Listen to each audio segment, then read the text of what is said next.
नमस्कार बंधुरा आमी आज के देखाচ্ছি আমাদের চিকেন তন্দুরি ফুল গোটা মুরগি তন্দুরি পুরো মশলা থেকে বাকিং পর্যন্ত করে দেখাচ্ছি। প্রথমে মুরগিটা কাটিং করে নিচ্ছি। তিনটে মিক্স ফ্রাইড রাইস, দুটো টেবিলে একটা পার্সেল, দুটো মটন কষা একটা টেবিলে একটা পার্সেল। তন্দুরি আমি জায়গায় জায়গায় কাটটা করে দিচ্ছি একটা কারণেই যে মশলাটা পুরো ভালোভাবে ভেতরে চলে যাবে। চিকেনটাকে কাট করে দেওয়া হয়েছে, এই হলো তন্দুরির জন্য ফুল। এবার আমি মশলাটা করব। দইটা ছেঁকে দিলাম, দইয়ের জলটা সব বেরিয়ে গেছে। এবার আমি দইটা দিয়ে দিচ্ছি পুরো মশলায়।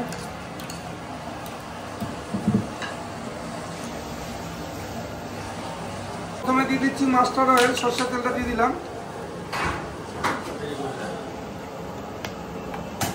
এই চলে গেল তন্দুরি মশলার অয়েলটা। মশলা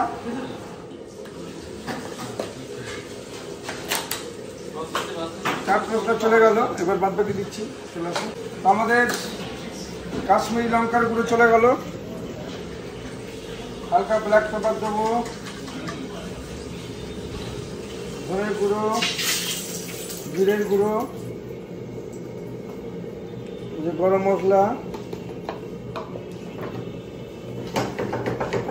আমাদের তন্দুরি মশলা চলে যাচ্ছে।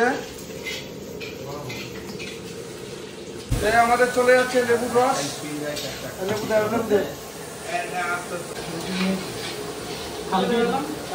মুরগিটা ম্যারিনেট করতে দিয়ে দিলাম। এরপর একটু আমি অয়েল দেবো আরো।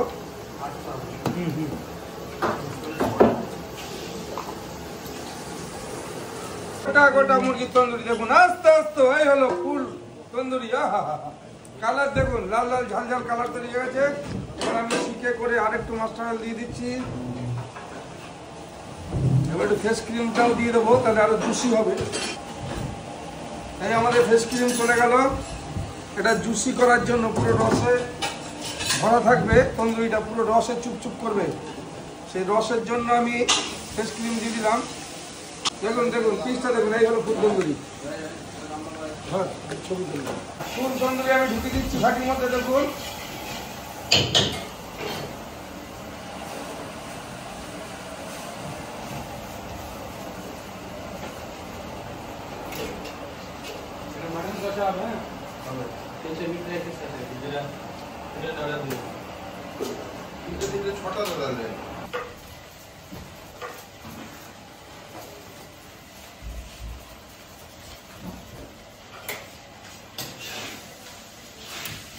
চলে যাচ্ছে ভাটির মধ্যে।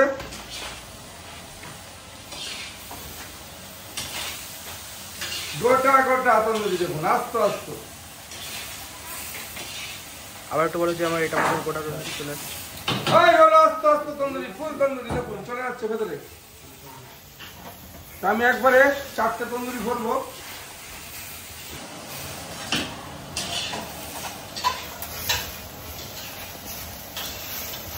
নিয়ে গেছে না এক পিসে।